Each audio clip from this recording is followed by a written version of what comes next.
With its beaches, resorts, and desert sports, Ras Al Khaimah, one of the 7 emirates of the UAE, is growing in popularity as a tourist getaway, especially for sun-seeking Europeans.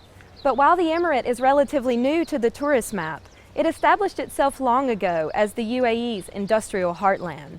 A drive to attract fDi began in earnest nearly a decade ago, and since then the goal has been to maintain the emirate's production prowess while at the same time continually improving its tourism offer. We're here to find out how that can best be achieved and to discover what's the next stage of development for this sun-drenched industrial center. Join me as we go on location.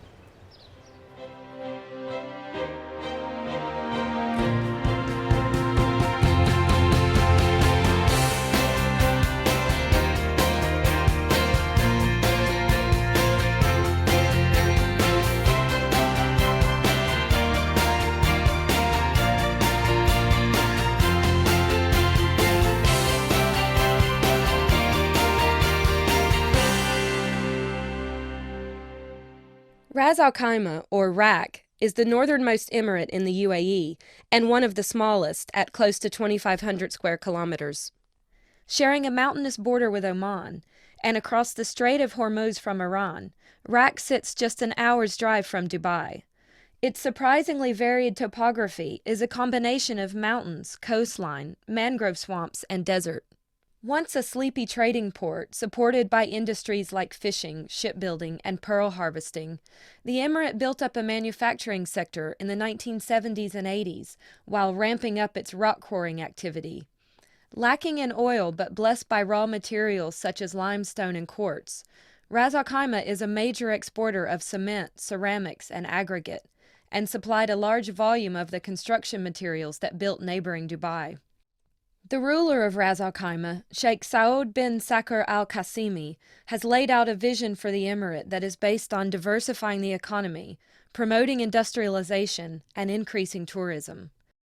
So we expect that the coming years is that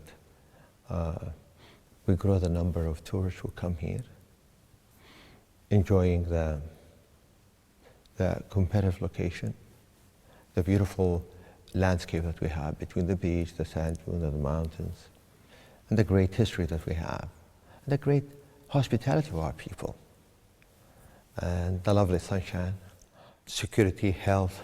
All of these are advantages I think we should build on.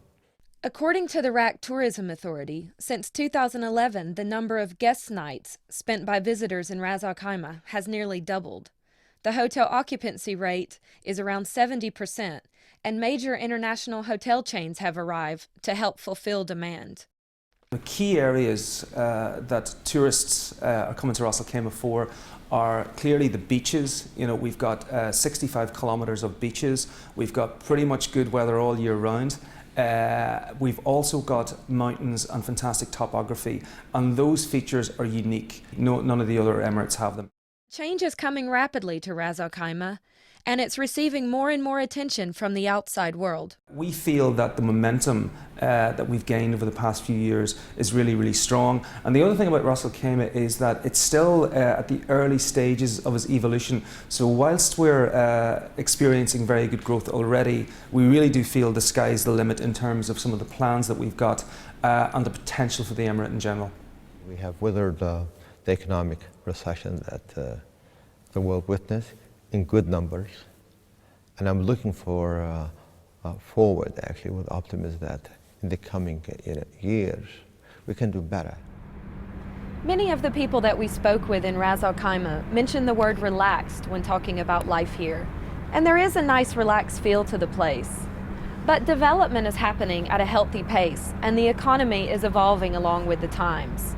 5 years from now, the skyline will be almost unrecognizable from what it is today, thanks in part to a steady flow of inward investment.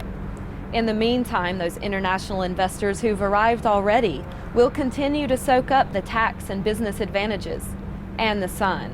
I hope you've enjoyed this tour of Ras Al Khaimah. Join us to see where we go next time on location.